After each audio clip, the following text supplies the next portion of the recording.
Assalamualaikum warahmatullahi wabarakatuh. Selamat siang kawan-kawan. Semoga kalian selalu sehat dan baik-baik saja.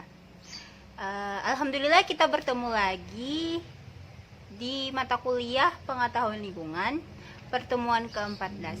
Kami kelompok 10 yang beranggotakan Rindah Listianti, Rusdianor, dan saya Siti Nurhalisa akan mempresentasikan tentang penyakit dan manajemen lingkungan.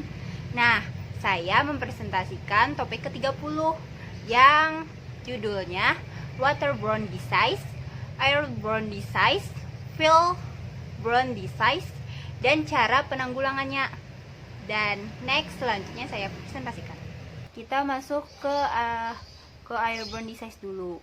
Airborne disease yaitu penyakit-penyakit yang ditularkan melalui udara yang disebabkan oleh mikroorganisme. Pada umumnya airborne disease ini menimbulkan wabah karena menularnya melalui saluran pernapasan. Jadi contoh pertama penyakit airborne disease ini yaitu rubella. Nah, penyakit rubella ini dikenal dengan campak Jerman. Kata ahli, penyakit ini disebabkan oleh virus rubella dan dapat menyebar dengan sangat mudah karena melalui saluran pernapasan. Nah, penyakit ini kebanyakan menyerang anak-anak dan remaja. Pada tahun 2016 di negara Indonesia setidaknya ada lebih dari 800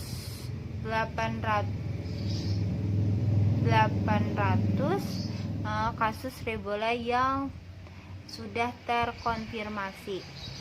Nah, menurut para ahli, penularan utama rubella bisa melalui butiran liur di udara yang dikeluarkan pengidapnya melalui batuk dan bersin. Penyakit ini akan menimbulkan buam kemerahan pada kulit, tapi tidak sama dengan campak. Rubella pun lebih ringan dari campak. Jadi rubella tersebut bisa menularkan melalui percikan bersin dan batuk, tapi dibawa oleh udara. Lalu penanggulangan rubella tersebut yaitu menjaga kebersihan diri, sering-seringlah mencuci tangan, pakai sabun, terus menghindari kontak dengan pengidap rubella. Terus isolasikan pengidap rubella ke ruangan terpisah yang jauh dari anggota keluarga. Nah, rubella ini sama persis ya sama corona yang terjadi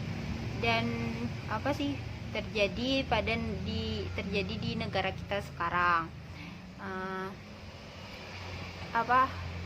Penyebabnya pun sama, yang ditularkan melalui percikan bersin dan batuk. Penanggulangannya pun sama, sering-seringlah cuci tangan pakai sabun minimal 20 detik, cuci tangannya pakai sabun. Terus jika positif maka dia akan diisolasikan jauh dari keluarganya. Yang kedua, penyakit airborne yaitu histoplasmosis. Penyakit yang ditularkan lewat udara merupakan infeksi jamur pada paru-paru yang disebabkan karena menghirup spora jamur. Kebanyakan virus ini ditemukan di tanah, kotoran burung, dan kelelawar.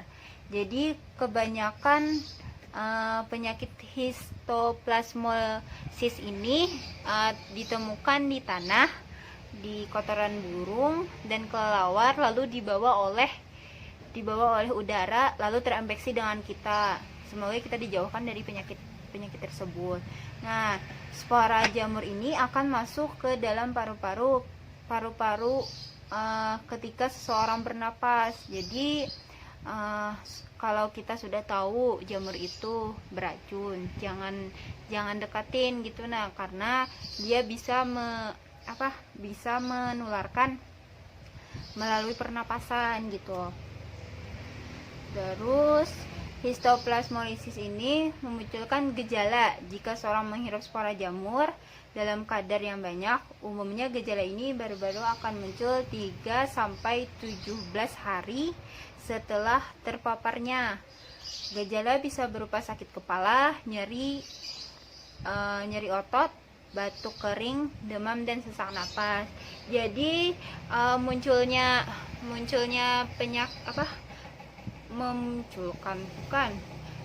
jadi terdeteksinya bahwa penyakit histoplasmosis ini 17 hari saat sudah menghirup spora jamur tuh hanya terdeteksi 17 hari. Kalau corona kan 14 hari baru terdeteksi positif. Terus penanggulangan penyakit airborne disease histoplasmolisis ini, jauhi dan hindari lokasi yang menjadi wabah penyakit yang ada jamurnya, yang jamur jamur histoplasma capsulatum tadi. Terus jangan lupa menyiram sekitar kandang burung atau unggas dengan air sebelum membersihkan kandang burung serta unggas. Jadi kan tadi ada disebutkan bahwa jamur histoplasmosis ini bisa dari kotoran burung, terus dari tanah. Jadi jika ada peliharaan burung atau peliharaan apapun itu, jika ingin membersihkan kotorannya, disiram dulu baru dibersihkan. Jadi itu penanggulangan penyakit histoplasmosis. Terus penyakit airborne disease yang ketiga yaitu influenza. Nah, virus influenza ini sangat mudah berpindah dari satu orang ke satu orang. Penyakit yang ditularkan lewat udara terjadi karena kontak langsung kepada yang memiliki penyakit itu. Nah, seperti bersin atau batuk. Penularan influenza juga bisa melalui non kontak, misalnya menyentuh benda yang sudah tercemar virus influenza tersebut. Dalam banyak kasus, seseorang yang mengidap virus ini akan mengalami gejala ringan seperti batuk, bersin, demam, lelah, nyeri otot, hidung tersumbat, dan sakit kepala. Yang bikin resah dari warga kita ini, penyakit yang ditularkan lewat udara ini terus termutasi dan menyebabkan berbagai penyakit serius lainnya, misalnya flu burung atau swine flu. Nah, flu burung ini kan pernah terjadi di Indonesia berapa tahun lalu, dan yang positif pun banyak gitu. Nah, penanggulangan airborne disease ini untuk mencegah terjadinya virus influenza ini, kebersihan harus dijaga.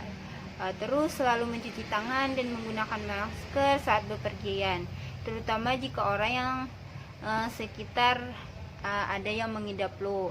Jadi rata-rata penyakit airborne disease ini ciri-cirinya sama dengan COVID-19 ya. Terus ini cara penanggulangannya pun hampir-hampir sama. Terus yang keempat, penyakit airborne disease ini TBC. Bukan TBC sih. TBC. Ya, TBC. Tuberculosis. Nah, cara penularannya hampir sama dengan virus influenza. Bakteri tuberkulosis bisa menyebar di udara pada saat pengidapnya batuk, meludah, atau bersin. Nah, tuberkulosis sendiri merupakan infeksi bakteri, yaitu Mycobacterium tuberculosis yang bisa menyerang dan merusak jaringan tubuh pengidapnya. Jadi penyakit airborne disease yang termasuk tuberkulosis ini, cara penularannya pun hampir sama dengan penyakit-penyakit sebelumnya. Terus penanggulangan tuberkulosis yaitu jika pengidap ingin bepergian, maka sebaiknya kenakan masker saat berada di tempat ramai. Tutupi mulut saat bersin, batuk, dan tertawa. Tidak membuang dahak sembarangan dan meludah sembarangan. Jadi intinya airborne disease ini penyakit yang ditularkan melalui udara, yang disebabkan oleh jamur, oleh virus, oleh mikroorganisme, dan lain-lain. Kita masuk lagi ke waterborne disease. Waterborne disease adalah penyakit yang ditularkan melalui air, yang disebabkan oleh organisme-organisme yang sangat menular dan bisa menulari seseorang hanya dengan jumlah sedikit. Hal ini tergantung tingkat polusi yang terjadi di air tersebut dan penyebab utama yang menyebabkan kematian yang tinggi jika tidak ada pengobatannya lebih lanjut. Nah, waterborne disease penyakit yang ditransmisikan bila organisme penyebab penyakitnya atau patogen yang berada di dalam air terminum oleh orang atau hewan sehingga menimbulkan infeksi. Nah, jadi waterborne disease ini ditransmisikan bila organisme penyakit patogen yang berada di dalam air itu terminum lalu menimbulkan infeksi pada tubuh kita. Terus waterborne disease ini dalam kenyataannya dapat disebarkan tidak hanya lewat air, tetapi melewati setiap sarana yang memungkinkan bahan tinja dan memasuki mulut. Misalnya lewat makanan yang terkontaminasi. Nah, penyakit waterborne disease contohnya tipes. Nah, tipes menular melalui air dan makanan yang tercemar oleh air seni dan tinja. Terus penderita penyakit ini air tinja. Terus penyakit tipes ini dapat juga ditularkan oleh kotoran yang dibawa oleh lalat dan kecoa.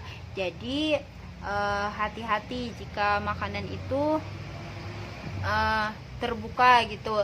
Jadi sebaiknya ditutup jika mau ditinggalkan, karena kita tidak tahu penyakit itu datang dari mana. Terus penularan kuman tipes ini terjadi melalui mulut, masuk ke dalam lambung, menuju kelenjar limfoid usus kecil, kemudian masuk ke dalam peredaran darah. Pencegah penyakit tipes ini dapat dilakukan dengan membiasakan melindungi makanan dari hewan pembawa penyakit seperti lalat, kecoa, dan tikus. Nah, lebih baik kita tutup dulu kalau mau ditinggalkan makanan tersebut. Jadi kita biasakan tutup, karena kan ada sunnah Rasul, jika ingin pergi atau apa kita tutup makanan, karena penyakit itu tidak tahu datang dari mana.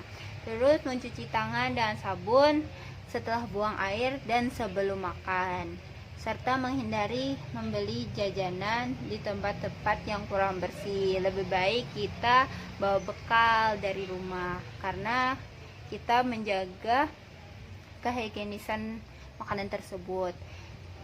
Penyakit yang kedua dari waterborne disease itu kolera. Nah, kolera ini adalah penyakit menular yang disebabkan oleh bakteri Vibrio cholerae yang menyerang usus kecil. Bakteri ini biasanya masuk ke dalam tubuh melalui air minum yang terkontaminasi akibat sanitasi yang buruk. di dalam tubuh manusia, bakteri Vibrio akan menghasilkan racun yang menyebabkan usus halus, melepaskan sejumlah besar cairan garam dan mineral dari dalam tubuh. Penderita kolera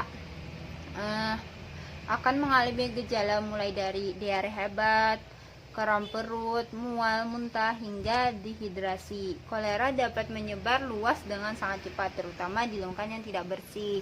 Jadi kolera ini disebabkan oleh bakteri Vibrio yang menular saat kita meminum air yang terkontaminasi oleh bakteri ini. Nah, jadi cara penanggulangan kolera ini yaitu jagalah kebersihan rumah yang ada penderita kolera. Dalam kondisi ini usahakanlah untuk selalu menggunakan sendok yang bersih saat menyantap makanan, dan lebih sering mencuci tangan pakai sabun. Dan terus muntahan dan tinja penderita kolera merupakan sumber bakteri kolera. Oleh karena itu, kamar mandi dan kamar kecil sebaiknya dibersihkan dengan menggunakan larutan antiseptik pembasmi bakteri. Nah, terus yang ketiga, penyakit waterborne disease yang ketiga yaitu disentri. Nah, disentri ini dapat dibedakan menjadi dua, yaitu disentri amoeba dan disentri baciller. Disentri amoeba disebabkan oleh infeksi parasit Entamoeba histolytica, dan disentri baciller disebabkan oleh infeksi bakteri Shigella. Nah, bakteri tersebut dapat tersebar dan menular melalui makanan dan air yang sudah terkontaminasi kotoran dan bakteri yang sudah dibawa oleh lalat. Lalat merupakan serangga yang hidup di tempat yang kotor dan bau seperti sampah. Jadi penyakit waterborne disease yang contohnya disentri ini disebabkan oleh infeksi parasit yang dibawa oleh lalat.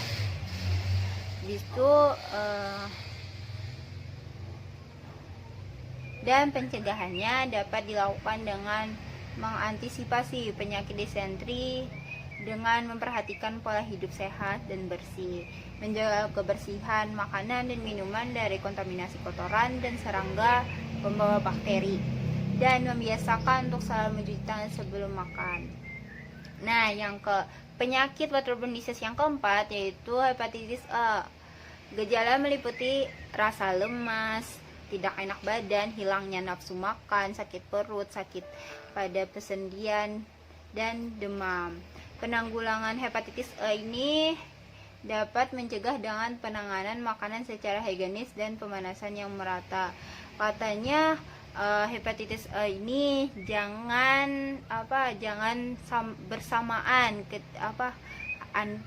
handuk dengan kawan, atau meminjam pakaian kepada teman-teman. Ya, kita kan tidak tahu di mana penyebab penyakit tersebut. Nah, jadi kesimpulannya, waterborne disease ini adalah penyakit yang disebabkan oleh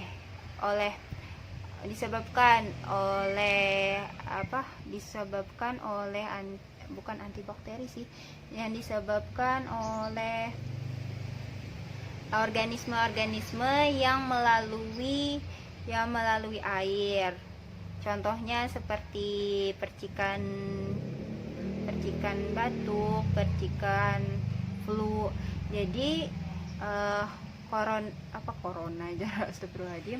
Jadi waterborne disease ini cara penanggulangannya pun hampir sama dengan airborne disease, yaitu menjaga kebersihan diri, terus sering-seringlah mencuci tangan, dan menghindari air-air yang terkontaminasi. Terus makanan yang kita mau makan pun dijaga dengan kehigienisannya. Masuk ke pengertian febrile disease. Febrile disease merupakan penyakit yang disebabkan oleh agen penyakit yang siklus kehidupannya berhubungan dengan tanah. Jadi febrile disease ini penyakit yang disebabkan oleh agen penyakit yang siklusnya berhubungan dengan tanah. Penyakit yang disebabkan oleh tanah yaitu adanya bahan kimia beracun, terus dengan konsentrasi yang cukup tinggi di dalam tanah sehingga berpotensi menimbulkan dampak gangguan kesehatan manusia atau ekosistem di lingkungan tersebut. Ada pula penyakit yang disebabkan oleh cacingan. Jadi febrile disease ini bisa juga disebabkan oleh cacingan yang masuk ke dalam tubuh manusia yang bersentuhan dengan tanah dan terkontaminasi cacing. Nah, menurut studi EFC, penyakit dan gejala jangka pendek yang bisa disebabkan oleh polusi tanah antara lain sakit kepala, mual dan muntah, sakit dada, batuk dan masalah paru-paru, kelelahan, dan ruam kulit. Jadi penyakit dan gejala pendek yang disebabkan oleh polusi tanah itu yang disebutkan tadi. Terus sanitasi lingkungan mempunyai peranan penting dalam penularan penyakit pada daerah yang kelembapannya tinggi dan pada kelompok sanitasi lingkungan yang kurang baik. Itu juga salah satu penyebab penyakit cacingan. Sanitasi makanan juga berpengaruh terjadinya penyakit cacingan karena pola makan biasanya sering mengkonsumsi makanan mentah atau makanan yang setengah matang. Jadi sanitasi lingkungan ini mempunyai peranan penting dalam penularan penyakit cacingan. Nah, penyebab cacing pun ada juga yang terjadi karena mengonsumsi makanan yang kurang matang, terus lalapan yang tidak dimasak dan lain-lain. Terus penanggulangan febrile ini yaitu mengkampanyekan dan menyebarkan informasi konsep 3R yaitu reduce, recycle dan reuse. Nah, reduce itu kan kayak recycle itu kayak mendaur ulang, terus reduce itu kayak memanfaatkan, terus resource itu kayak mengitukan sampah. Terus mengurangi penggunaan pestisida dan pupuk kimia dalam kegiatan pertanian. Jadi penanggulangan febrile disease ini dapat mengurangi penggunaan pestisida dan pupuk kimia dan pastikan tidak membuang sampah di tanah. Jadi buanglah sampah pada tempatnya. Adapun cara menanggulangi penyakit cacingan yang disebabkan dari tanah yaitu mengonsumsi makanan yang bersih dan matang. Terus menggunakan alas kaki ketika bepergian atau keluar rumah. Terus mencuci tangan secara rutin dan menggunakan sabun dan air mengalir. Jadi kesimpulan dari airborne disease, wellborne disease, waterborne disease yaitu penyakit-penyakit yang ditularkan oleh ada air, ada udara, terus dari tanah. Dan cara penanggulangannya pun hampir sama, yaitu menjaga diri dengan kebersihan, terus mencuci tangan pakai sabun dan air mengalir, terus menghindari kontak fisik orang yang terkontaminasi atau yang mengalami penyakit tersebut. Setelah pembahasan febrile disease ini berakhirlah presentasi saya. Jika ada salah kata mohon dimaafkan. Jika kurang paham tanyakan. Terus semoga kita selalu disehatkan dan terhindar dari pandemi corona ini. Amin ya rabbal alamin. Assalamualaikum warahmatullahi wabarakatuh.